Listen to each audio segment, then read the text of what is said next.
Ilan taon na kayo? Kailan kayo nag-start na yung mag-alaga? Kailan? Oo. 7 years. Before pa mag-pandemic, nagpapakain na bago pa mag-pandemic.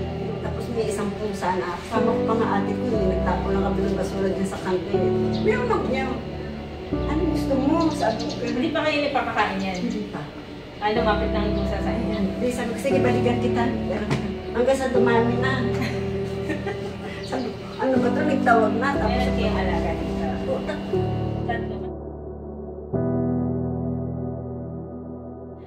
Pinapakain niyo sa kanila. Kasi di ba mga pusa mapipili kung anong brand. Gusto nila power cut.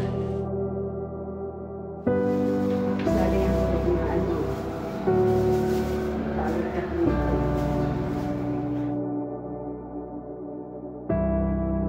Ilan nyo? Oo. Ay, may tubig talaga, oh. May baso. Ano pa mga dyan sakit nyo? Dito dyan yung nilalapag yung pagkain. Oo. Alam niyo, iba kasi di ba sinasaboy lang na ganun eh. Yun na nga, magpapakain ka rin lang, hindi pa linisin, hindi po. Sabi pusa naman ba? Sabi ko, kahit pusa yan eh, magkakasakit yan eh.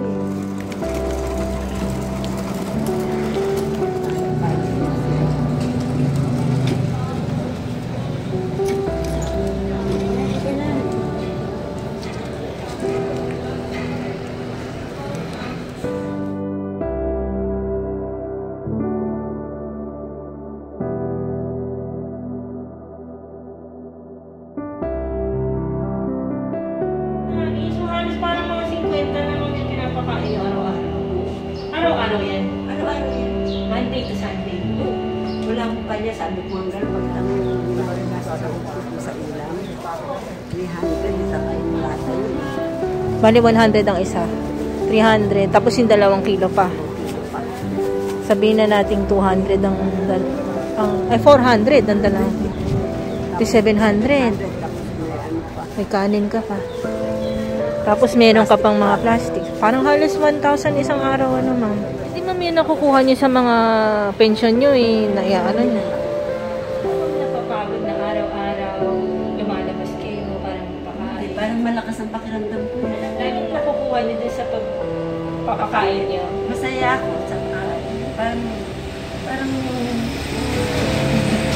Parang masaya ako nakakalimutan yung mga pusa. Yung tao natutulungan ko pusa pa kaya.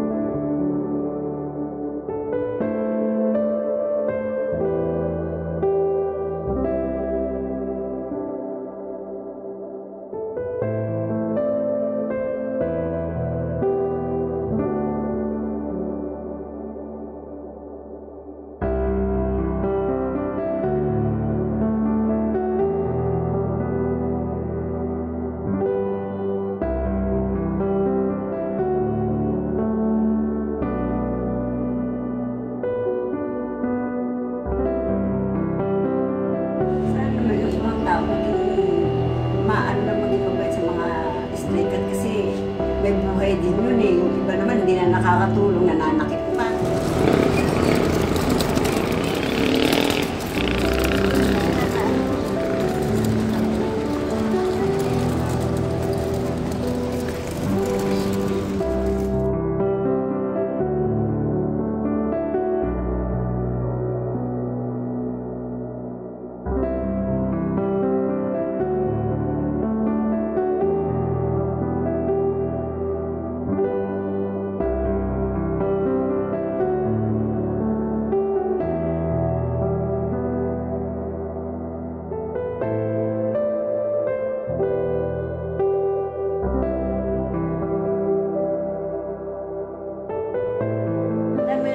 Sa akin, may hahaba ang buhay mo kasi mabait ka sa pusa.